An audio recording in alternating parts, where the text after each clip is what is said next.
நீங்கள் உண்மையுடன் நடந்தால் உங்களை எதிர்ப்பவர்கள் கிடைப்பார்கள், பாராட்டுபவர்கள் கிடைக்க மாட்டார்கள்.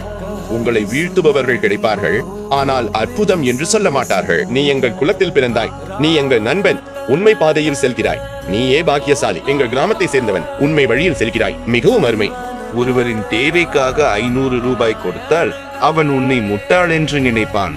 அப்பாவி, நீங்கள் வேண்டுமென்றே அவனுக்கு நன்மை செய்கிறீர்கள், அவன் உங்களை அவமதிப்பான். இது கலியுகத்தின் இயல்பு, இது கலியுகத்தின் தாக்கம். யாரும் யாருக்கும் நன்மை செய்வதில்லை. உங்களை சத்திய வழியில் செலுத்துங்கள், இறைவன் மட்டுமே உங்களுக்கு துணையாக இருப்பார். மனிதன் உங்களுக்கு துணையாக இருக்க முடியாது, ஏனெனில் மனிதன் கலியுகத்தால் பாதிக்கப்பட்டுள்ளான். தர்மத்தை பின்பற்றுபவர்கள் உங்களை மிகவும் நேசிப்பார்கள். பாருங்கள், நீங்கள் எங்காவது தர்மத்தை நாடினால் நீங்கள் எங்களை நேசிக்கிறீர்களா இல்லையா? ஆகவே யாரும் நேசிக்க மாட்டார்கள் என்பதல்ல, இல்லை, ஒருவர் செய்வார், அது இறைவன் செய்வார்.